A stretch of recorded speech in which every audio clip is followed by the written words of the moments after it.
Hello बच्चों, एक बार फिर आप सभी का स्वागत है नवोदय विद्यालय इंपॉर्टेंट क्वेश्चंस के इस सीरीज़ में। इस सीरीज़ में जो भी क्वेश्चन हम डिस्कस करने वाले हैं, जो भी क्वेश्चन सॉल्व करने वाले हैं, सभी के सभी बहुत इंपॉर्टेंट, बहुत महत्वपूर्ण क्वेश्चन हम सॉल्व करने वाले हैं। तो आपसे रिक्वेस्ट है कि इस वीडियो के लास्ट तक बने रहना। एक एक क्वेश्चन बहुत ही इंपॉर्टेंट है आपके लिए नवोदय विद्यालय एंट्रेंस एग्जाम के लिए। तो चलो स्टार्ट करते हैं। सबसे पहला क्वेश्चन देखो आपके स्क्रीन पर है। सबसे पहला क्वेश्चन, 300 तक ऐसी कितनी संख्याएं हैं जो 3 और 5 दोनों से विभाज्य हैं। ध्यान रखना कि जितने भी क्वेश्चंस मैं रिकॉर्ड करूंगा, जितने भी क्वेश्चंस मैं बताऊंगा, सभी के सभी दोनों मीडियम में होंगे, यानी हिंदी मीडियम में भी होंगे और इंग्लिश मीडियम में भी होंगे, ताकि दोनों तरह के विद्यार्थियों को, जो स्टूडेंट्स इंग्लिश मीडियम से हैं या फिर जो स्टूडेंट हिंदी मीडियम से हैं, दोनों को फ़ायदा पहुँचे, दोनों के लिए ये वीडियो काफ़ी यूज़फुल हो। तो दोनों तरह के क्वेश्चन जो है स्क्रीन पर आपको दिख रहे होंगे।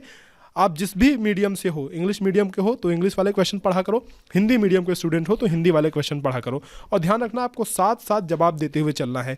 वीडियो को पॉज करके आप पहले खुद सॉल्व करने की कोशिश करना और कमेंट सेक्शन में लिख कर बताना कि इस क्वेश्चन का जवाब क्या है, इस क्वेश्चन का आंसर क्या है। सबसे पहला क्वेश्चन देखो, 300 तक ऐसी कितनी संख्याएं हैं जो 3 और 5 दोनों से विभाज्य हैं। How many such numbers are up to 300 which are रहेगा which are divisible by both 3 and 5। मतलब हमसे क्या पूछ रहा है कि 1 से लेकर के या 0 से लेकर के 300 तक की ऐसी कुल कितनी संख्याएं हैं जो 3 से भी डिविजिबल हैं और 5 से भी डिविजिबल हैं। ऐसा नहीं है कि केवल 1 से, दोनों से। जैसे कि मान लो 3, 6, 9, इन तीनों में 3 जो है 3 से डिविजिबल है, 6 भी 3 से डिविजिबल है और 9 भी जो है वो भी 3 से डिविजिबल है। देखो 3 का भाग 3 में चला जाएगा ना, 3 एक कम 3, 3 दूनी 6 और 3 3 के 9। ठीक बात है, बात आ रही है समझ में। अब इसी तरह से अगर आप आगे बढ़ते जाओगे तो 15 भी आपको आगे चलते रास्ते में मिलेगा। तो 15 भी 3 से डिविजिबल है ना। लेकिन ज़रा एक बात गौर करो, क्या 3 जो है ये 5 से डिविजिबल है? तो हम कहेंगे ना जी, ये 5 से डिविजिबल तो नहीं है, क्योंकि 5 के पहाड़े में, 5 के टेबल में 3 नहीं आता है, 6 भी नहीं आता है, 9 भी नहीं आता है। अब 15 के बारे में क्या ख्याल है? 15 जो है 3 से भी विभाजित है और 5 से भी विभाजित है, क्योंकि 5 तिहाई 15 होता है, 5 3 are 15 और 3 पचे भी 15 होता है, यानी 3 के टेबल में 15 आता है और 5 के टेबल में भी 15 आता है, यानी 15 जो है दोनों से डिविजिबल है। तो हमें ऐसी संख्या चाहिए, यानी ऐसी संख्या चाहिए जो 3 से भी डिविजिबल हो और 5 से भी डिविजिबल हो। यानी 3, 6 और 9 तो हमें चाहिए नहीं, हमें कुछ ऐसी संख्या चाहिए जो दोनों से विभाजित हो। तो देखो मैं बताता हूँ आपको कि इस तरह के क्वेश्चंस को कैसे सॉल्व करना है। जब भी इस तरह का सवाल दिखे, यानी जब भी आपको दिखे कि कोई ऐसी संख्या बताओ, ऐसी संख्याएं बताओ जो इन संख्याओं से विभाज्य हैं, यानी इन दोनों संख्याओं से डिविजिबल हैं। जरूरी नहीं है कि 3 और 5 हो, यहाँ 8 या 9 भी हो सकता है, 5 और 16 भी हो सकता है, कुछ भी हो, 2-3 संख्याएं दी हुई होंगी आपको और ये पूछा जाएगा कि ऐसी संख्याएं बताओ जो इनसे डिविजिबल हैं।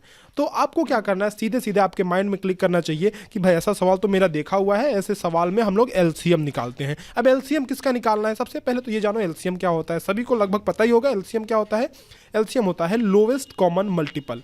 लोवेस्ट कॉमन मल्टीपल, ध्यान रखना, लोवेस्ट कॉमन मल्टीपल का मतलब हिंदी में होता है लसा, यानी कि लघुत्तम समापवर्त्य। क्या होता है बच्चों? लघुत्तम समापवर्त्य। अब जिसको जिसको एलसीएम नहीं पता है, जिसको जिसको एलसीएम नहीं आती है, जिसको भी एलसीएम पे वीडियो चाहिए, कमेंट सेक्शन में जरूर लिखना कि सर, कमेंट सेक्शन में आप लिखो कि सर मुझे एलसीएम पे वीडियो चाहिए, मैं एलसीएम पे वीडियो आपको ला के दूंगा। तो एलसीएम जिसको नहीं आती है कमेंट सेक्शन में लिखो, और जिन बच्चों को ये सवाल आता है सबसे पहले तो उसको सॉल्व करके कमेंट सेक्शन में लिखो, ताकि मैं उनको एक एक हार्ट दे सकूं, एक एक दिल दे सकूं सबको। ऐसे जो भी बच्चे जो सारे के सारे क्वेश्चन सॉल्व करेंगे, यानी कुल मिलाकर के इस वीडियो में हम 15 क्वेश्चन सॉल्व करने वाले हैं। 15 क्वेश्चन, बहुत इंपॉर्टेंट क्वेश्चन, 15 क्वेश्चन सॉल्व करने वाले हैं। तो जो भी स्टूडेंट सभी क्वेश्चन सॉल्व करेगा उसको मैं एक हार्ट जरूर दूंगा, एक दिल जरूर दूंगा। तो जिसको भी हार्ट लेना है, जिसको भी लव लेना है, वो लोग इस क्वेश्चन को, सारे क्वेश्चन को सॉल्व करके कमेंट सेक्शन में जरूर लिखिए। चलो मैं आपको बताता हूँ। सबसे पहले तो आपको एलसीएम निकालना है। अब एलसीएम किसका किसका निकालना है? 3 और 5 का एलसीएम निकालना है। तो आपको एलसीएम निकालने का तरीका तो पता है ना, चलो मैं बता देता हूँ। बहुत छोटी सी चीज़ है वैसे। 3 और 5 का अगर मुझे एलसीएम निकालना है तो मैं क्या करूँगा, 3 और 5 को ऐसे लिखूंगा। सबसे पहले तो 3 से भाग दूंगा, तो भाई 3 से तो 1 कट गया, ये 3 कट गया, तो 3 एक कम 3। 5 नहीं कटेगा तो 5 को हमने ज्यों का त्यों उतार दिया, कोई दिक्कत नहीं है, कोई परेशानी नहीं है। अब क्या करेंगे, अगली संख्या को उठाएंगे। कौन सी संख्या है? 5। 5 से इसमें भाग देंगे तो ये जो है 1 को ज्यों का त्यों उतार देंगे और 5 एक कम 5, यानी ये भी कट गया। तो नीचे जब भी 1 1 आ जाए, यानी अब तो किसी को हम काट सकते नहीं है, तो अब बगल वाली संख्याओं का गुणा कर लो, यानी 3 गुणे 5 हम कर लेंगे, है ना। 3 गुणे 5 कर लेंगे। और जिन भी बच्चों को ये एलसीएम आता है बहुत अच्छी बात है, बहुत अच्छा प्रोग्रेस है, तो आप लोग जो है कमेंट सेक्शन में जरूर लिखो। तो 3 इंटू 5 ये क्या हो गया, 15 हो गया, यानी 15 तो हमारा एलसीएम हो गया, है ना, 15 तो हमारा एलसीएम हो गया। अब एक स्टेप और आगे बढ़ना है। देखो इस क्वेश्चन को सॉल्व करने में 2 चीज़ें हमें करनी थी। पहली चीज़ तो एलसीएम निकालना थी भाई, गुरुजी हमने एलसीएम निकाल लिया। दूसरी चीज़ क्या करनी है आपको कि ये जो संख्या दी हुई है इसमें एलसीएम से भाग दे देना है, यानी 300 में हमें एलसीएम से भाग दे देना है। चलो भाई भाग दे लेते हैं, बहुत छोटा सा काम है। तो 15 का भाग अगर मैं 300 में देता हूँ तो मेरे प्यारे बच्चों बताओ कितना होगा, 15 दूना 30, यानी कि यहाँ पे 20 आ जाएगा, ठीक है ना। तो 15 का भाग 300 में 20 बार जाएगा। इसका मतलब ये है कि मैं आंसर तक पहुंच गया हूं। मेरा आंसर क्या होगा, 20 मेरा आंसर होगा। क्या होगा, 20 is the right answer, C option is the correct one. अब देखो ये अच्छा क्वेश्चन था, लेकिन इससे भी अच्छा क्वेश्चन तब बन सकता था जब यहाँ और की जगह पे और होता, यानी या होता। क्या होता, और की जगह पे अगर या होता, यहाँ पे देखो कहाँ पे एंड है, बताओ। एंड की जगह पे, इंग्लिश वाले विद्यार्थी ध्यान दो, एंड की जगह पे अगर और होता तो ये क्वेश्चन और भी कॉम्प्लिकेटेड हो जाता, और अच्छा क्वेश्चन और स्टैंडर्ड क्वेश्चन बन जाता। तो ये क्वेश्चन जिसको भी आता है और वाला क्वेश्चन, वो कमेंट सेक्शन में लिख के बताओ। कल इस क्वेश्चन को मैं बताऊंगा, आज आप खुद कमेंट सेक्शन में लिख कर बताओ इसको सॉल्व करके कि अगर यहाँ पे और की जगह या होता तो क्या आंसर आता। चलो सब रखना, 15 क्वेश्चन पूरे के पूरे क्वेश्चन सॉल्व करना है आपको, क्योंकि आपको नवोदय विद्यालय का एंट्रेंस एग्जाम क्रैक करना है और मैं चाहता हूं कि आप इस एग्जाम को क्रैक करो, इसलिए सारे क्वेश्चन सॉल्व करना। आगे बढ़ते हैं, थोड़ा धैर्य रखो, धीरे धीरे क्वेश्चन सारे सॉल्व होते जाएंगे, मैं एक एक स्टेप पे आपको गाइड करते चलूंगा। देखो अगला क्वेश्चन है हमारा बच्चों, अगला क्वेश्चन है एम्बेडेड फिगर्स से, यानी छिपी हुई आकृति से। ये रीजनिंग वाले क्वेश्चन होते हैं, आपको पता है ना कैसे क्वेश्चन होते हैं ये। इनमें ऐसा होता है कि आपके पास एक समस्या आकृति है। समस्या आकृति का क्या मतलब है कि क्वेश्चन फिगर है आपके पास, दिस वन, और you have 4 options A, B and C and D, ठीक है। अब आपको ऐसा ऑप्शन सेलेक्ट करना है, ऐसा फिगर सेलेक्ट करना है जिसमें ये प्रश्न आकृति छिपी हुई हो। आपको लुका छिपी का खेल खेलना है, कुछ नहीं, छोटे से खेलते आए हो ना बचपन से। तो ये आकृति जो है, देखो ये आकृति कैसी है, कुछ F की तरह की आकृति है, ऐसी आकृति। ये किस में छिपी हुई है बताओ, सीधे सीधे आपको दिख रहा है ए वाले ऑप्शन में। देखो यहाँ पे ये आकृति छिपी हुई है, नहीं बताओ मुझे ए वाले ऑप्शन में। कितने बच्चे बता रहे हैं ए ऑप्शन, बताओ कमेंट करके बताओ। तो ए ऑप्शन में ये आकृति छिपी हुई है, यानी कि और right answer is a is the correct option, ठीक है। और किसी में अगर आप ढूंढने की कोशिश करोगे तो नहीं मिलेगी ये आकृति। लास्ट वाले में देखो, कुछ बच्चे कहेंगे कि सर जी लास्ट वाले में भी तो छिपी हुई है। भैया बताओ, यहाँ से तो यहीं तक ये रुक जा रहा है ना, यहाँ से आगे भी तो बढ़े, यानी यहाँ तक अगर रहेगा तब तो हम बोलेंगे कि पूरी पूरी आकृति छिपी हुई है। तो आधी अधूरी हमें नहीं ढूंढनी है आकृति हमें पूरी पूरी आकृति ढूंढनी है। चलो क्वेश्चंस में आगे बढ़ने से पहले मैं आपको बता दूं कि हमारे पेन ड्राइव कोर्सेज अवेलेबल हैं। पेन ड्राइव कोर्सेज या फिर memory card courses, model papers भी अवेलेबल हैं, OMR शीट्स भी। देखो प्रैक्टिस की बहुत ज़्यादा ज़रूरत होती है जब आप कोई भी एग्ज़ाम देने जाते हो। तो पेन ड्राइव कोर्स है जहां आपको कंप्लीट प्रैक्टिस कराई जाएगी। नवोदय विद्यालय के सिलेबस को पूरा किया गया है सब कुछ, इसीलिए वेल डिज़ाइन है ताकि आप नवोदय विद्यालय का एंट्रेंस एग्जाम क्रैक कर पाओ। मॉडल पेपर्स हैं प्रैक्टिस के लिए, OMR शीट्स हैं प्रैक्टिस के लिए। और हाँ, नवोदय विद्यालय में जाने के बाद आपको 7 साल तक, ध्यान रखना, 7 साल तक free education, completely free education आपको मिलता है। स्टैंडर्ड क्वालिटी की एजुकेशन, जो जिले में टॉप स्कूल होता है नवोदय विद्यालय, उसमें आपको एडमिशन मिलता है। तो इसलिए कोर्स के बारे में कोई भी जानकारी अगर आपको चाहिए तो आप इन नंबर्स पे कॉल कर लो, 7897293790, ये हमारा कॉलिंग नंबर है। 6260388361 ये हमारा व्हाट्सएप नंबर है। तो अगर आपको पेन ड्राइव कोर्स चाहिए तो पेन ड्राइव कोर्स लिख करके इन नंबर पे व्हाट्सएप कर दो, या फिर आप हमें इससे रिगार्डिंग अगर कोई जानकारी चाहिए तो कॉल कर लो, ठीक है। कोर्स की जो फीस है वो कुछ भी नहीं है नवोदय विद्यालय के आगे। तो जल्दी से आप इस कोर्स को परचेज कर लो ताकि आपकी तैयारी जो है अच्छे ढंग से हो पाए और आप इस एग्ज़ाम को क्रैक कर पाओ। इसके अलावा आपके एग्ज़ाम को और भी बेहतर बनाने के लिए, आपकी प्रिपरेशन को और भी बेहतर बनाने के लिए हमने एक एप्लीकेशन लॉन्च किया है। उस एप्लीकेशन का नाम है नवोदय क्विज। नवोदय क्विज नाम से एप्लीकेशन है, गूगल प्ले स्टोर पे मिल जाएगी। आप सर्च करोगे नवोदय क्विज नाम से मिल जाएगी, सबसे पहले एप्लीकेशन आ जाएगी। आप यहाँ पे स्क्रीनशॉट देख ही रहे हो, कुछ इस तरह की एप्लीकेशन है नवोदय क्विज। अगर आपको गूगल प्ले स्टोर पर नहीं मिल रही है तो वीडियो के डिस्क्रिप्शन में मैंने लिंक दिया हुआ है, वहाँ से जाके आप इसको डाउनलोड कर सकते हो। इसको डाउनलोड करो, इसमें ये क्वेश्चन बैंक है एक तरह से आपके लिए, बहुत बेहतर प्रैक्टिस मटेरियल है। इसमें आप आप प्रैक्टिस कर सकते हो, अपने दोस्तों के साथ खेल सकते हो और अपना स्कोर कार्ड देख सकते हो। तो इसको डाउनलोड करो, इसमें बहुत सारे क्वेश्चन हमने अपलोड कर दिए हैं, क्वेश्चंस लगातार अपलोड हो रहे हैं। तो इसको डाउनलोड करो और हमें 5 स्टार की रेटिंग और 5 स्टार की रेटिंग दो, ताकि हम लोग इस ऐप को और भी अच्छे से इंप्रूव कर पाएँ और अच्छे क्वेश्चंस आपके लिए ला पाएँ। चलो भाई, बहुत बात होगी, आगे बढ़ते हैं क्वेश्चन 3 पे। Question number 3, so this is और क्वेश्चन नंबर 3। क्या कहता है भाई क्वेश्चन नंबर 3? देखो, इस तरह के सवाल कौन से वाले सवाल हैं, जरा मैंने आपको कई लेक्चर्स में बताया हुआ है, याद करो कौन से वाले सवाल हैं। ये बोर्ड मास वाले सवाल हैं, बदमाश बच्चों के लिए बदमाश वाले सवाल। देखो, बोर्ड मास वाला सवाल, बोर्ड मास वाला सवाल क्या कहता है कि सबसे पहले हमें सॉल्व करना होता है ब्रैकेट को, बी फॉर ब्रैकेट। उसके बाद हमें सॉल्व करना होता है ऑफ मतलब का वाले क्वेश्चंस होते हैं। उसके बाद डिवीजन, फिर मल्टीप्लिकेशन, फिर एडिशन, फिर सब्ट्रैक्शन। ठीक, ये बदमाश वाला नियम याद करो, मैंने बताया था आपको एक वीडियो में। चलो इसको सॉल्व करते हैं फटाक से। जिन बच्चों को आता है वो कमेंट सेक्शन में लिख करके जवाब दें, बाकी मैं बताता हूँ आपको आगे। सबसे पहले हमें ब्रैकेट सॉल्व करना है ना, तो आपको जानना जरूरी है कि ब्रैकेट कितने प्रकार के होते हैं, आखिर ब्रैकेट क्या होता है, कितने प्रकार का होता है और मैथ्स में कैसे इसको सॉल्व करते हैं। तो बेसिकली देखो, बात पे ध्यान देना, ब्रैकेट हमारे पास 4 तरह के हैं। 4 तरह के ब्रैकेट कौन कौन से हैं? एक तो देखो लाइन ब्रैकेट है, ये इसको आप लाइन ब्रैकेट बोल सकते हो या विनकुलम बोल सकते हो या बार भी बोल सकते हो, ये पहला वाला। और दूसरा वाला देखो, सबसे पहले मैं हिंदी में समझा देता हूँ, उसके बाद इंग्लिश के टर्मिनोलॉजी जो है उनको भी बता दूंगा। देखो, इसको बोलते हैं हम बार ब्रैकेट, इसको बोलते हैं छोटा ब्रैकेट, इसको बोलते हैं मझला ब्रैकेट, और दिस वन इज क्या है, इसको बड़ा ब्रैकेट बोल देते हैं। तो जैसे आपके घर में आप 2-3 भाई बहन हो अगर, तो छोटा भाई, मझला भाई, बड़ा भाई, है ना, उसी तरह से ब्रैकेट का भी एक परिवार है। ये छोटा बच्चा है, छोटा ब्रैकेट, ये मझला बच्चा है, मझला ब्रैकेट, और ये बड़ा वाला सबसे शैतान बच्चा, तो ये बड़ा ब्रैकेट। छोटा ब्रैकेट, मझला ब्रैकेट और बड़ा ब्रैकेट। उसी तरह से इंग्लिश में आप इसको बोल सकते हो small bracket, middle bracket, and इसको आप बोल सकते हो स्क्वायर ब्रैकेट या फिर लार्ज ब्रैकेट, बिग ब्रैकेट। देखो, बहुत सारे नाम है ना, तो नाम में पढ़ने की जरूरत नहीं है आपको, बस आपको समझ आना चाहिए। ठीक है, तो छोटा ब्रैकेट, मंझला ब्रैकेट और बड़ा ब्रैकेट। सबसे पहले किसको सॉल्व करते हैं?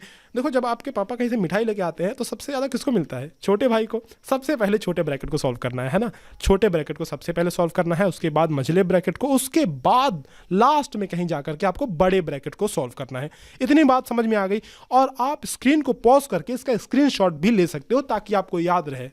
ये जो टेबल है, इसका स्क्रीनशॉट आप अभी के अभी ले लो, ताकि आप सभी को याद रहे। कमेंट सेक्शन में लिखो कि मैंने सर स्क्रीनशॉट ले लिया है और इसको मैंने सेव कर लिया है। चलो मैं क्वेश्चन पे चलता हूँ, क्वेश्चन आपको बताता हूँ। देखो, सबसे पहले तो हमें ब्रैकेट सॉल्व करना है। अब मैंने आपको बताया बच्चों कि सबसे पहले हम ब्रैकेट को सॉल्व करते टाइम हम सबसे पहले क्या करते हैं, छोटा ब्रैकेट सॉल्व करते हैं। तो छोटा ब्रैकेट कहाँ पे है? देखो, मुझे बताओ छोटा ब्रैकेट कहाँ पे है? क्या आपको दिख रहा है यहाँ पे छोटा ब्रैकेट? जी गुरुजी, दिख रहा है मुझे कि 5 और 4 के बीच के बगल बगल में छोटा ब्रैकेट है। ठीक है, तो सबसे पहले हम इसी को सॉल्व कर लेते हैं। 5 में से 4 घटाएंगे तो 1 बचेगा। बोलो जी हाँ, 1 बचेगा।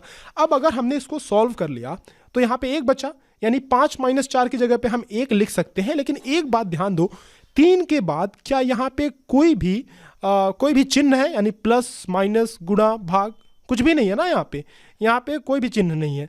इसका मतलब क्या हुआ? एक बात याद करना, नोट करके रख लेना, ये बात बहुत ही इंपॉर्टेंट है, नोट करके रख लेना कि ब्रैकेट के बगल में अगर कोई भी चिन्ह नहीं होता है तो वहाँ पे हम गुणे का चिन्ह मानते हैं, यानी मल्टीप्लिकेशन का साइन हम एज्यूम कर लेते हैं वहाँ पे। सपोज दैट कि आपके पास ये 3 लिखा हुआ है और यहाँ पे 4 + 5 लिखा हुआ है। ठीक है, इसके बगल में तो कोई साइन नहीं है, तो आप यहाँ पे क्या करोगे? आप यहाँ पे मल्टीप्लिकेशन का साइन एज्यूम कर लोगे। ये बहुत ज़रूरी है, इसलिए मैं बोल रहा हूँ कि नोट करके आप इसको रख लेना। तो 3 × 4 + 5 ये हो जाएगा।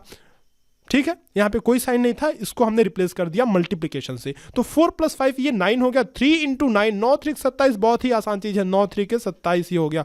तो इस तरह से आपको इसको भी सॉल्व करना है, यानी 3 और 5 के बीच में, ध्यान से देखना, ब्रैकेट और 3 के बीच में कोई चीज़ नहीं है, तो हम यहाँ पे मानेंगे कि यहाँ पे गुणे का चिन्ह है, यानी कि यहाँ पे मल्टीप्लिकेशन का चिन्ह है ना। बात आ रही है समझ में? बोलो हाँ। चलो इसको सॉल्व करते हैं, बहुत अच्छे बच्चे। तो 8 प्लस जरा बात बताओ कि 5 के बाद क्या आएगा? माइनस, ये मझला ब्रैकेट है ना, याद है ना तुम्हें? तो 6 - 3 इंटू क्या होगा? 5 - 4 हमने कर दिया तो 1 ही तो बचा। तो यहाँ पे इंटू 1 कर भी सकते हो, ना भी करो तो कोई दिक्कत नहीं है, क्योंकि 3 का 1 में गुणा करोगे तो 1 ही आएगा, है ना। तो मैं ना करूँ यहाँ पे? ठीक है, चलो समझदार बच्चे हो। तो 3 × 1 करूँगा तब भी 3 ही आएगा, तो 1 को छोड़ ही देते हैं। चलो भाई, अब जो है यहाँ पे इसको आगे सॉल्व करते हैं। तो 8 प्लस, अब जरा देखो, ये बड़ा ब्रैकेट है, ये कौन सा है? ये तुम कौन हो, तुम बड़े भाई हो, ये बड़ा भाई है, ठीक है, और ये छोटा वाला मझला वाला है ये। तो सबसे पहले किसको सॉल्व करेंगे, मझले वाले को, क्योंकि छोटे वाले को तो हमने पहले सॉल्व कर ही लिया है। तो ये मझले वाले को सॉल्व करेंगे तो 8 + 5 - 6 - 3 कितना होगा बताओ, 3 होगा। तो 5 - 3 ये 3 हो गया, ये बंद हो गया ब्रैकेट, बराबर। फिर से लिखेंगे, अब कौन सा ब्रैकेट बचा है, अब हमारे पास सिर्फ एक ब्रैकेट बचा है, बड़ा वाला ब्रैकेट। तो 8 + 5 - 3 ये 2 हो गया। 8 + 2 आप सभी जानते हो बच्चों, 8 + 2 = 10। सो और आंसर इज 10, यानी कि सी इज द करेक्ट आंसर, सी हमारा राइट आंसर है ना। आसान सा क्वेश्चन था, बहुत आसान क्वेश्चन था, एकदम लल्लू क्वेश्चन था। अगर आप प्रैक्टिस कर लिए ना तो 10 सेकेंड का क्वेश्चन है ये, और इसी तरह के क्वेश्चन आते हैं नवोदय विद्यालय में, बहुत हार्ड नहीं आते हैं। ये है कि आपको पता होना चाहिए कि किस टाइप के क्वेश्चन आते हैं, कौन से तरीके से उनको हमें सॉल्व करना है कि हमारा टाइम बचे। ये सब चीज़ें अगर आपको पता होंगी ना तो नवोदय विद्यालय का एंट्रेंस एग्जाम निकालना कोई बड़ी बात नहीं है, मैं कह रहा हूँ कोई बड़ी बात नहीं है। चलो आगे बढ़ते हैं अगले क्वेश्चन पे। मैं चाहता हूं कि आप सभी जो है, आप सभी सारे क्वेश्चन को सॉल्व करें, 15 के 15 क्वेश्चन सॉल्व करें। देखो वीडियो थोड़ी लंबी होगी, लेकिन परेशान होने की जरूरत नहीं है, क्योंकि शॉर्टकट नहीं है भाई, सफलता का कोई शॉर्टकट नहीं है। अगर आपको नवोदय विद्यालय का एंट्रेंस एग्जाम निकालना है तो आपको पूरे के पूरे क्वेश्चन डेली सॉल्व करने ही होंगे। बहुत प्रैक्टिस करने की जरूरत है, क्योंकि कॉम्पिटिशन लगातार बढ़ रहा है। तो इस वीडियो को लास्ट तक देखना भाई। वीडियो को अगर आपने लाइक नहीं किया तो लाइक कर दो, क्योंकि हम आपके लिए इतनी मेहनत करते हैं, वीडियो रोज बनाते हैं, तो आपका एक कर्तव्य है कि वीडियो को लाइक करके अपने सारे दोस्तों के साथ शेयर करो। जितने आपके व्हाट्सएप ग्रुप हैं, फेसबुक ग्रुप हैं, सब पे शेयर कर दो ना, सब अपने दोस्तों का शेयर करो, ताकि उनकी भी पढ़ाई हो और आपकी भी पढ़ाई हो। Question number 4। ये कौन सा क्वेश्चन है बच्चों, जरा पहचान को बताओ मुझे। पैटर्न कंप्लीशन वाला क्वेश्चन है। पैटर्न कंप्लीशन का क्वेश्चन क्या होता है, देखो इसमें ऐसा है ना, बात कुछ ऐसी है, कैसी है बात, ऐसी है कि यहाँ पे जो है 3 सेक्शन है और एक सेक्शन खाली छोड़ा हुआ है। तो तीनों में जैसा भी पैटर्न है, जैसी भी डिज़ाइन है, वैसी कुछ डिज़ाइन यहाँ पे भी आएगी, यानी चौथे वाले सेक्शन में भी इसी तरह की कुछ डिज़ाइन आएगी। तो जरा बताओ कि मैं इसमें किस तरह की आकृति बनाऊँ, किस तरह का फिगर बनाऊँ कि ये डिज़ाइन जो है वो कंप्लीट हो जाए। तो अगर मैं इस तरह की आकृति बनाता हूँ तो डिज़ाइन बोलो बच्चे कंप्लीट हो जाएगी, है ना।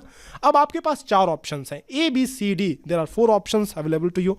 अब देखो ABCD ये 4 ऑप्शन हैं, जरा मुझे देख करके बताओ कि कौन सा ऑप्शन इस तरह का दिखता है। बताओ, पहला ही ऑप्शन दिख रहा है ना, पहला ही ऑप्शन इस तरह का दिखता है, नहीं first option is the correct one. आगे चलते हैं, बहुत आसान क्वेश्चन था, आगे चलते हैं अगला क्वेश्चन, 5th क्वेश्चन। अब देखो ये कौन से चैप्टर का क्वेश्चन है। जो बच्चा इस चैप्टर का नाम लिख के बताएगा उसको मैं एक हार्ट जरूर दूंगा, एक दिल जरूर दूंगा। तो आप जो है इस क्वेश्चन का ये क्वेश्चन किस चैप्टर से है ये लिखकर मुझे जरूर बताओ। चलो अब जो है इसको सॉल्व करते हैं क्वेश्चन को। 5 + 4 to the power 5 × 5 to the power 5। अब देखो ये सवाल ऐसा है ना कि बहुत बच्चे इसमें कंफ्यूज हो जाते हैं। पावर एंड इंडिसेस चैप्टर का क्वेश्चन है, तो ये इस वाले चैप्टर में पावर देके बहुत बच्चे घबरा जाते हैं। नहीं बच्चे, घबराना नहीं है, क्योंकि इसमें सवाल बहुत आसान होते हैं, लेकिन थोड़ा सा कॉन्सेप्चुअल चैप्टर है, तो आपको कुछ फॉर्मूलेस वगैरह बेसिक फार्मूला याद करना होता है, बाकी आपका काम बहुत आसान हो जाता है। इसको कैसे करना है, सबसे पहले तो जहां आप पावर देखो उसी को पहले सॉल्व करना स्टार्ट कर दो। तो यहां से हम सॉल्व करना पहले स्टार्ट करते हैं, है ना। यहां से हम सॉल्व करना स्टार्ट करते हैं। तो 4 to the power 5 यानी 4 पर 5 का घात है, इंटू 5 पे पावर 5 है, ठीक। तो इसमें हम क्या करेंगे, 4 और 5 का आपस में गुणा कर देंगे और 5 जूं का तो रहेगा। बोलो भाई बात समझ में आ गई, किसको किसको बात समझ में आ गई, कमेंट सेक्शन में लिखकर बताओ। तो 4 × 5 करेंगे यानी 20 हो गया, ये 20 हो गया, 20 पे पावर 5, ठीक है। यानी इन दोनों को हमने गुणा कर लिया, 4 और 5 का नीचे का गुणा कर लिया और ऊपर का पावर सेम रहेगा। तो 20 पे पावर 5 हो गई, यानी 5 तो हमारे पास पहले से था यहाँ पे। 5 + 20 to the power 5 हो गई, तो यही हमारा आंसर हो जाएगा। जरा देखो तो ऑप्शन में कहीं है क्या, जी गुरुजी मुझे तो दिख रहा है कि 20 to the power 5 + 5। देखो दोनों एक ही बात है ना। चाहे आप 20 to the power 5 + 5 लिखो या फिर आप 5 + 20 की पावर 5 लिखो, दोनों एक ही बात है। चाहे A + B लिखो, चाहे B + A लिखो, बताओ बात एक ही है, बोलो हाँ। इतना आपको कॉन्फिडेंस होना चाहिए। आपको ये छोटी मोटी चीज़ों में कोई डाउट होना ही नहीं चाहिए। कोई भी बारी बंदा आपसे पूछता है भाई बताओ A + B = B + A है या नहीं है, आपको कॉन्फिडेंस के साथ बोलना है ना कि हाँ ये दोनों बराबर हैं। दोनों, चाहे आप इधर का इधर लिखो या इधर का इधर लिखो, कोई फर्क नहीं पड़ने वाला है। तो ऑप्शन नंबर, इसीलिए थोड़ा सा टेढ़ा मेढ़ा ऑप्शन दिया है, option number B is correct one, ठीक है। बी ऑप्शन सही ऑप्शन है। चलो अब अब हम बहुत सारे क्वेश्चन सॉल्व कर लिए, 5 क्वेश्चन सॉल्व कर लिए, तो मुझे लगता है कि आपको कॉन्फिडेंस काफ़ी आ रहा होगा। और अगर कोई क्वेश्चन आपको समझ में नहीं आता हो तो हिचकिचाने की जरूरत नहीं है, मास्टर से जितना क्वेश्चन पूछोगे उतना ही आपको अच्छे से समझ में आएगा। तो क्वेश्चन मैं चाहता हूँ कि जिसको भी क्वेश्चन समझ में ना आए, क्वेश्चन आप जरूर पूछा करो। अगले क्वेश्चन पे चलें, अगले सवाल पे। So this is the next question, देखते हैं भाई क्या है इस क्वेश्चन में, क्या कहता है क्वेश्चन। क्वेश्चन नंबर 6 कौन सा क्वेश्चन है? पेपर कटिंग का क्वेश्चन है। मेंटल एबिलिटी यानी मानसिक योग्यता का क्वेश्चन है। पेपर कटिंग, कागज काटने वाले सवाल आते हैं, बहुत इंपॉर्टेंट सवाल होते हैं कागज काटने वाले सवाल। ABCD 4 ऑप्शंस है आपके पास, there are 4 options and 3 question figure. अब क्वेश्चन फिगर में क्या दिया गया है देखो जरा, आपको एक कागज का टुकड़ा दिया गया है, एक वर्गाकार कागज का टुकड़ा आपको कुछ यूं दिया गया है, और इस कागज के टुकड़े को, छोटी मोटी गलती होती रहती है, इस कागज के टुकड़े को आपने बीच से मोड़ दिया है। क्या करा है भाई? बीच से मोड़ दिया है। तो ये कागज का टुकड़ा कुछ आधा हो गया है। अब इसको फिर से हमने ना यहाँ से मोड़ दिया, देखो यहाँ से बीच से फिर से मोड़ दिया यहाँ पे, तो 1/4 हो गया कागज का टुकड़ा। अब हमने यहाँ पे एक कटिंग लगा दी है, बीच में एक कटिंग लगा दी है। तो मेरे प्यारे बच्चों बताओ, अगर इसको खोलूंगा वापस तो ये कैसा दिखेगा? ये कुछ इस तरह का दिखेगा, बोलो जी हाँ, है ना। इसको दोबारा से खोलूंगा, जब एकदम पहले स्टेज में मैं जाऊंगा, पहली फोल्डिंग में जाऊंगा, तो कैसा दिखेगा?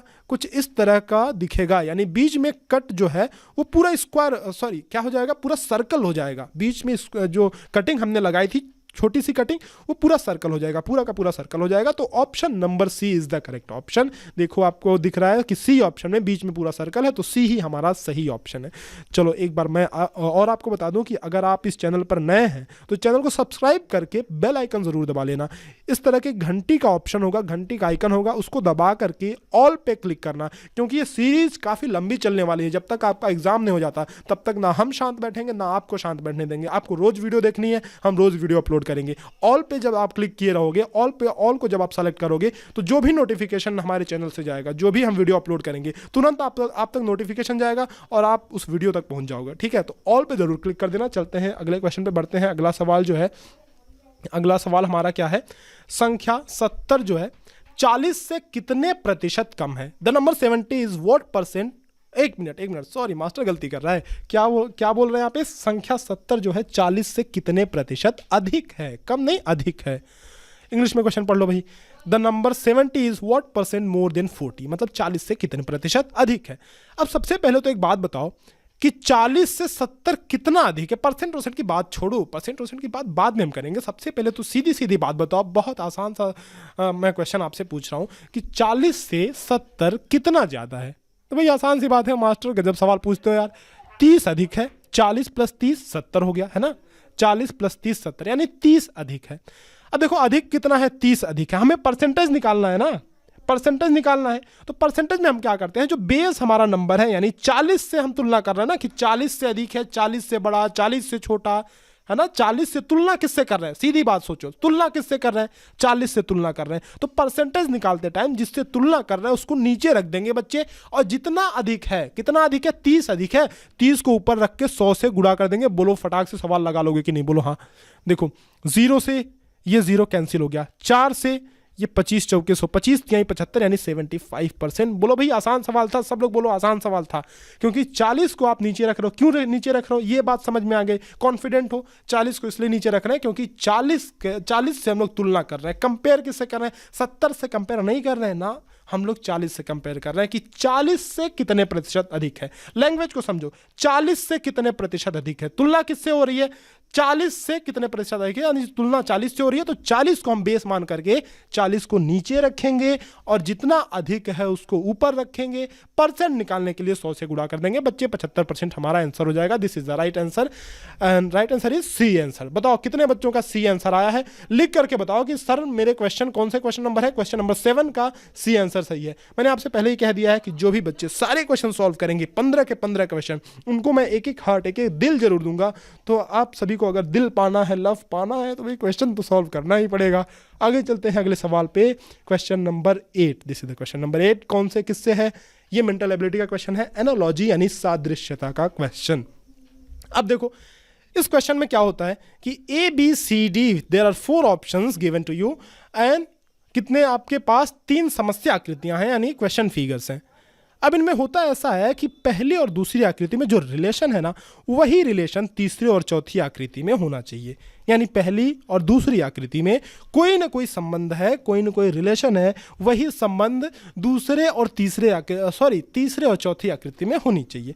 अब इसमें क्या रिलेशन है जरा फाइंड आउट करो। तो देखो, इसका नुकीला वाला पार्ट यानी ये ऊपर है, अब ये नीचे आ जा रहा है ना, तो हमने करना क्या है, सीधी सी बात है कि ऊपर वाले भाग को नीचे पलट देना है। वैसे ही अगर आप इसमें करोगे बच्चों, तो इसको नीचे पलट दोगे तो ये क्या हो जाएगा, बताओ मेरे प्यारे बच्चों, ये क्या हो जाएगा, नीचे यहाँ पे आ जाएगा, तो कुछ इस तरह की आकृति दिखेगी। So which option is the correct one? B option. B option सबसे सही ऑप्शन है, सबसे सटीक ऑप्शन है, इसलिए बी ऑप्शन हमारा सही उत्तर है। आगे चलते हैं, बढ़ते हैं अगले सवाल पे। देखो 8 क्वेश्चन हमने कर लिए, यानी हमने आधी लड़ाई जीत ली है, आधी जंग हमने आधी जंग जीत ली है। 15 क्वेश्चन कुल है, तो आप आधी वीडियो तक पहुंच चुके हो, आधे से ज़्यादा मैं तो कहूँगा कि सॉल्व कर चुके हो। अब आपको बस थोड़ा टाइम और देना है, 10 मिनट और देना है। 10 मिनट में जल्दी जल्दी ख़त्म करते हैं। बहुत ही पेशेंस के साथ, बहुत ही धैर्यपूर्वक पूरी वीडियो को देखना है। चलो अगले सवाल पर चलते हैं। आपके फायदे की चीज़ है, पूरी वीडियो देखो, रोज़ देखो, सीरीज़ पूरी अपलोड होने वाली है। चार्जर को 550 में बेचने पर 10% का लाभ होता है। चार्जर का क्रय मूल्य बताइए। क्या लिखा है? चार्जर को 550 में बेचने पर 10% का लाभ होता है, तो चार्जर का क्रय मूल्य बताइए। There is a 10% profit on selling the charger for 550। State the cost price of charger. एक चार्जर है, मोबाइल चार्जर आपके घर में है ना, सबके घर में है भाई। मोबाइल से ही तो वीडियो देख रहे हो, बेवकूफ़ मत बनाओ मास्टर को, सबके पास मोबाइल का चार्जर है, ऐसा है ना, कुछ ऐसा। चार्जर को कितने रुपए में बेच रहे हैं? 550 में बेचने पर 10% का लाभ होता है। अब ये 10% का लाभ होता है, तो सबसे पहली चीज़ आप जरा तुक्का लगाने की कोशिश करो। एग्जाम में देखो, एग्जाम में क्या होता है ना, टाइम बचाना होता है, तो ऐसे ऐसे क्वेश्चन आते हैं जिनका सोल्यूशन निकालने के लिए आपको फॉर्मूले वगैरह की ज़रूरत नहीं पड़ेगी, अगर आपकी प्रैक्टिस होगी तो अगर मैं मानता हूँ कि 500 रुपये का चार्जर होता, तो 500 का 10% कितना होता? देखो, मैं पहले शॉर्ट कट तरीके से तुक्का लगाना, कि कितनी समझदारी से तुक्का लगाना है, अगर टाइम बचाना है वो बता दे रहा हूँ, फिर तरीका बताऊँगा, प्रॉपर तरीका बताऊँगा। ध्यान रखना, प्रॉपर तरीका बताऊंगा, घबराना नहीं है। तो अगर 500 की कोई चीज़ होती, तो 10% निकालना है, तो सीधे सीधे 1 0 काट दो ना। 10% निकालना है तो ध्यान रखना, 1 0 काट देंगे हम सीधा, यानी 500 का 10% हुआ 50 रुपये। अब 500 रुपये तो क्रय मूल्य हमने माना प्लस 50, क्या हुआ 550। अरे भैया तो फिट हो जा रहा है कि अगर हमने 500 में खरीदा, 10% हमें लाभ हुआ, यानी 50 रुपये का लाभ हुआ, तो हमारा विक्रय मूल्य 550 है। तो हमारा आंसर क्या होगा? बी ऑप्शन ही सही ऑप्शन होगा, है ना। बी ऑप्शन ही सही ऑप्शन है हमारा। लेकिन अब देखो, अब क्या है ना कि ये तो तुक्के वाली बात होगी, ठीक है, ऐसे आसान क्वेश्चन हो गए, आ गए तो हमने ऐसे लगा दिया, लेकिन इसका प्रॉपर तरीका भी तो बताओ गुरुजी। देखो प्रॉपर तरीका क्या है कि आपको क्या निकालना है ना, विक्रय मूल्य बराबर, आप जानते हो विक्रय मूल्य बराबर होता है क्रय मूल्य, यानी जितने रुपए में कोई वस्तु, कोई कमोडिटी खरीदी गई, प्लस लाभ। क्रय मूल्य प्लस लाभ, यानी जो सेलिंग प्राइस होता है SP is equal to CP plus profit. CP plus profit, है ना, CP प्लस प्रॉफिट, ये आपका क्या है? विक्रय मूल्य है। अब जरा एक बात बताओ, अगर विक्रय मूल्य जो है 550 है, और क्या क्या चीज़ें हमें पता है, क्या क्या चीज़ें पता है? हमें पता है विक्रय मूल्य और परसेंटेज पता है, तो हम ये मान लेते हैं बच्चे, मेरे बच्चे, हम ये मान लेते हैं कि क्रय मूल्य जो है वो X रुपये है। क्या हम मान लें? हम मान लें कि क्रय मूल्य यानी कि हमारा जो कॉस्ट प्राइस है CP, वो है X रुपये, ठीक है। अब हमें पता है कि विक्रय मूल्य बराबर होता है CP प्लस बताओ लाभ, यानी कि प्रॉफिट। तो विक्रय मूल्य हमें दिया हुआ है कि 550 रुपये में हमने सामान बेचा, और ये बराबर है CP प्लस प्रॉफिट। तो CP कितना है? CP को हमने X मान लिया, प्लस प्रॉफिट कितना है जरा बताओ। प्रॉफिट कितने का हुआ? 10% का प्रॉफिट हुआ ना, बोलो जी हाँ, 10% का प्रॉफिट हुआ। तो प्रॉफिट हम किस पे निकालते हैं? क्रय मूल्य पे या विक्रय मूल्य पे? बताओ, क्रय मूल्य पे प्रॉफिट निकालते हैं या विक्रय मूल्य पे निकालते हैं? कमेंट सेक्शन में लिख के बताओ, क्रय मूल्य पे या विक्रय मूल्य पे? प्रॉफिट किस पर निकालते हैं हम लोग? CP पे या फिर SP पे? CP पे या फिर SP पे? हम लोग प्रॉफिट निकालते हैं CP पे, यानी क्रय मूल्य पर। तो क्रय मूल्य पर 10% का हमें प्रॉफिट चाहिए, तो क्रय मूल्य हमने मान रखा है X मान रखा है, X पर 10% का प्रॉफिट चाहिए, तो 10/100 कर देंगे। 20% का प्रॉफिट चाहिए होता तो 20/100 कर देते। 30% का प्रॉफिट चाहिए होता तो 30/100 कर देते। परसेंट निकालने का यही तो तरीका है ना। अब देखो जरा बात ध्यान दो, इज इक्वल टू, ये क्या हो गया?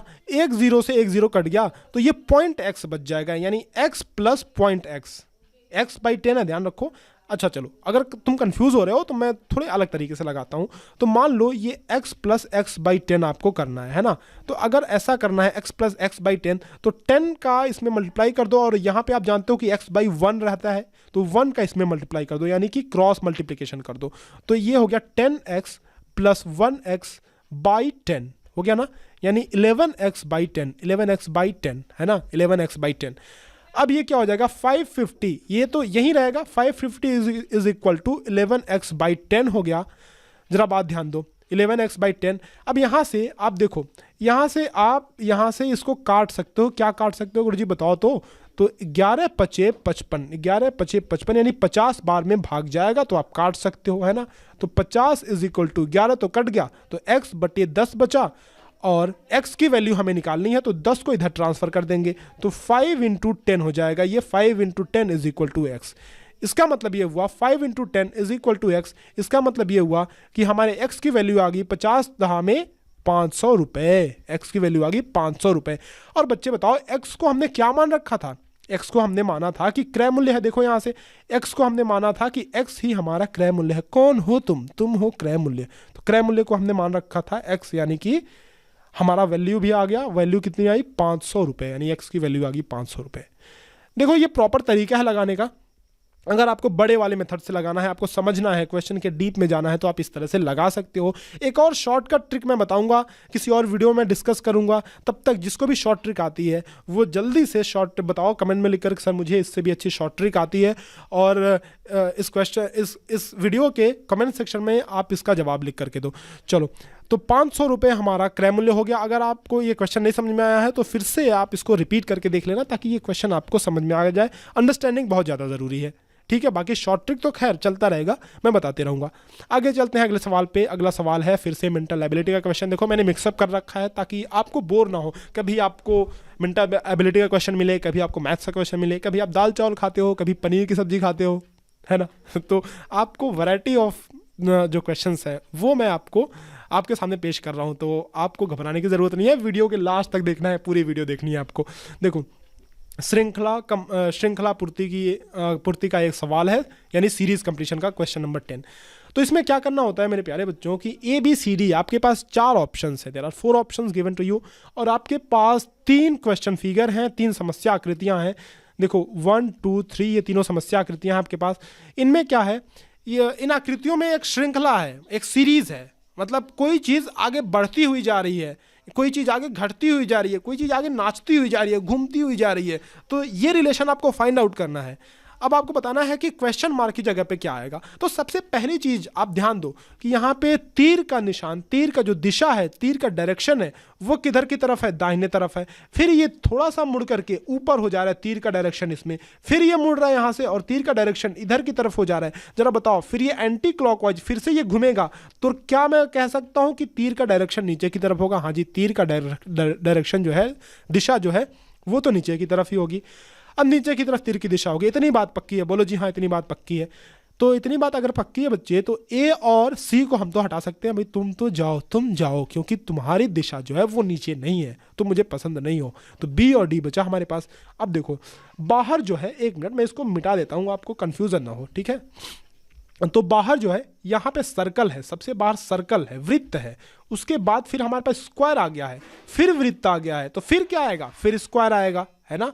तो स्क्वायर किस में है? B में है, D में है? बोलो, B में है, D में है? D ऑप्शन में है ना स्क्वायर। तो इसीलिए D ऑप्शन ही हमारा करेक्ट ऑप्शन है। D is the correct option. बताओ कमेंट सेक्शन में लिखकर बताओ कि कितने लोगों के जवाब सही हुए हैं। आगे चलते हैं अगले क्वेश्चन में। 5 क्वेश्चन और बचे हैं, और ये 5 क्वेश्चन आपके पसंदीदा आर्टिकल से, यानी अनुच्छेद से, जिसकी तैयारी करना आपको बहुत ज़रूरी है। बहुत आसान क्वेश्चन होते हैं ना आर्टिकल के। तो अगर आप आर्टिकल में पूरे के पूरे नंबर लेके आए, अनुच्छेद में पूरे के पूरे नंबर लेके आए, तो समझ लो कि बहुत ज़्यादा हेल्पफुल ये क्वेश्चन होते हैं। ये मार्क्स गेनिंग होते हैं, एक तरह से आप कह सकते हो कि जितने भी नंबर आपको बटोरना है ना, उनको आप अनुच्छेद से बटोर सकते हो। अनुच्छेद में अगर आपका सब सही हो गया तो समझ लो कि आधा एग्जाम तो वैसे ही पार हो गया। बहुत सारे नंबर तो आपकी झोली में ऐसे ही आ गए। चलो हम पढ़ते हैं अनुच्छेद। अनुच्छेद हमने आर्टिकल यानी अनुच्छेद जो है वो दोनों लैंग्वेज में दे रखा है। तो सबसे पहले तो हिंदी विद्यार्थियों के लिए मैं पढ़ देता हूँ। मुगल सम्राटों में इंग्लिश वाले विद्यार्थी थोड़ा धैर्य रखना, आपके लिए भी है ना। देखो आपके लिए भी है। तो एक काम करो ना, आप स्क्रीन को पॉज करके जरा इसका स्क्रीनशॉट ले लो। इंग्लिश मीडियम वाले बच्चों इसका स्क्रीनशॉट ले लो और पढ़ो, आप तब तक पढ़ो या फिर वीडियो को पॉज करके पढ़ो, तब तक मैं हिंदी वाला पढ़ता हूँ। तो हिंदी में थोड़ा हम पढ़ लेते हैं, उसके बाद क्वेश्चन पे आएंगे, क्वेश्चन सॉल्व करेंगे। मुगल सम्राटों में अकबर सबसे अधिक महान शासक था। अकबर का पूरा नाम जलालुद्दीन मोहम्मद अकबर था। उसका जन्म 15 अक्टूबर 1542 को अमरकोट के किले में हुआ था। अकबर की माता का नाम हमीदा बानू बेगम तथा पिता का नाम हुमायूं था। जब हुमायूं का देहांत हुआ तब अकबर राजधानी दिल्ली में नहीं थे। परिस्थितियों की गंभीरता को देखकर बैरम खां, ध्यान रखना कुछ पॉइंट्स जो इसमें आपको लगे कि नोट करने लायक है उसमें टिक करते जाना। बैरम खां ने शोक सभा के पश्चात 13 वर्ष की अवस्था में 14 फरवरी सन 1556 को उनका राज्याभिषेक कर दिया। यानी किसका राज्याभिषेक, किसके बारे में बात हो रही है? बात हो रही है मुगल सम्राट अकबर के बारे में, ठीक है। तो अकबर का राज्याभिषेक कर दिया। उसके बाद क्या दिया हुआ है कि साम्राज्य में विद्रोह की संभावना को देखते हुए हुमायूं की मृत्यु की खबर को 17 दिनों तक गुप्त ही रखा गया। बैरम खां को वकील सल्तनत यानी कि प्रधानमंत्री बनाया गया। शूरता और साहस में अकबर की तुलना यूनान के सिकंदर महान, फ्रांस के नेपोलियन बोनापार्ट से, तो महत्वाकांक्षा में चंद्रगुप्त मौर्य और शासन सुधार व जन कल्याण में सम्राट अशोक की तरह जो राजनीति में स्पेन के फिलिप द्वितीय से की जा सकती है। यानी ये तुलनात्मक बातें हैं, मतलब अकबर के बारे में बात की जा रही है कि उनकी तुलना किससे किससे की जा सकती है। चलो भाई, पैसेज हमने पढ़ लिया। इंग्लिश वाले बच्चे भी पैसेज पढ़ लेना, आपने स्क्रीनशॉट ले ही लिया होगा, तो ज़्यादा टाइम इसमें नहीं गंवाते हैं, जल्दी जल्दी हम पैसेज को अपन सॉल्व करते हैं, ठीक है। आगे बढ़ते हैं, पैसेज को सॉल्व करते हैं। क्वेश्चन नंबर 11 पे आते हैं। क्वेश्चन नंबर 11 दोनों लैंग्वेज के क्वेश्चन आपके स्क्रीन के सामने है। तो जरा पहले क्वेश्चन पे आते हैं। अकबर कितने वर्ष की आयु में मुगल सम्राट बने थे? पहला सवाल है, अकबर कितने वर्ष की आयु में जो है मुगल सम्राट बने थे? कितनी वर्ष की आयु में बताओ बच्चों? 13 साल की उम्र में। देखो ध्यान दो, 13 साल की उम्र में। यहाँ से इंग्लिश वाले बच्चे देखो 13 ईयर्स, कहाँ लिखा हुआ है? 13 ईयर्स, 13 साल। 13 साल की उम्र में ये जो है मुगल सम्राट बने थे। अगले सवाल पर चलते हैं। This is the next question. वकील सल्तनत शब्द का अर्थ क्या होता है? व्हाट डज द टर्म वकील सल्तनत मीन? यानी वकील सल्तनत शब्द का क्या मतलब है? मैंने अभी आपको देखो यहाँ पे हाईलाइट करके दिखाया था कि वकील सल्तनत का मतलब है प्रधानमंत्री। क्या बच्चे? प्रधानमंत्री। देखो यहाँ लिखा हुआ कि प्रधानमंत्री बनाया गया, तो वकील सल्तनत का मतलब है प्रधानमंत्री। ऑप्शन कौन सा सही है भैया? ऑप्शन जो है हमारा सही है प्रधानमंत्री, यानी A answer, A option is the correct one. आगे चलते हैं। द नेक्स्ट क्वेश्चन इज, पहले मैं इंग्लिश वाला पढ़ देता हूँ, क्योंकि इंग्लिश वाले बच्चे सोचेंगे कि सर जी केवल हिंदी वाले पर ही ज़्यादा ध्यान दे रहे हैं। चलो भाई, नहीं, तुम्हारे लिए भी वीडियो है, आपके लिए वीडियो है, आप भी पढ़ो। तो who was the greatest ruler among the Mughal emperors? अब देखो, सबसे महान शासक कौन था, ये आपको अपने हिसाब से सोचने की जरूरत नहीं है। सब कुछ पैराग्राफ में दिया हुआ है, पैराग्राफ से आपको छांट के लिखना है। तो किसके बारे में बात की जा रही है? सीधी सी बात है कि अकबर के बारे में बात की जा रही है। तो Akbar was the greatest ruler among the Mughal emperor. तो अकबर सबसे महान शासक था, ऐसा ये पैराग्राफ कह रहा है। तो हमें क्या ट्रिक लगाना है? अकबर। हमारा आंसर क्या होना चाहिए? बोलो बच्चे, हमारा आंसर क्या होना चाहिए? अकबर। देखो, इस वीडियो को हम 10K का यानी 10,000 लाइक्स का टारगेट देते हैं। 10,000 लाइक। जब ये 10,000 लाइक पूरा हो गया तो समझ लो मेरा पढ़ाना सफल हो गया। 10,000 लाइक्स मुझे चाहिए। 10,000 अपने सारे दोस्तों के साथ शेयर करो ताकि मुझे 10,000 लाइक्स मिले इस वीडियो के लिए। और इस वीडियो को लाइक करो भाई, चैनल को सब्सक्राइब कर लेना ताकि आपको आगे के वीडियोस मिलते रहें। आगे चलते हैं, अगला क्वेश्चन करते हैं। अगले क्वेश्चन पे चलते हैं। क्या है? हुमायूं अकबर के कौन थे? हुमायूं का अकबर से क्या रिलेशन था? देखो यहाँ पे दिया हुआ है, हुमायूं अकबर के कौन थे? देखो, एक मिनट, कहाँ गया?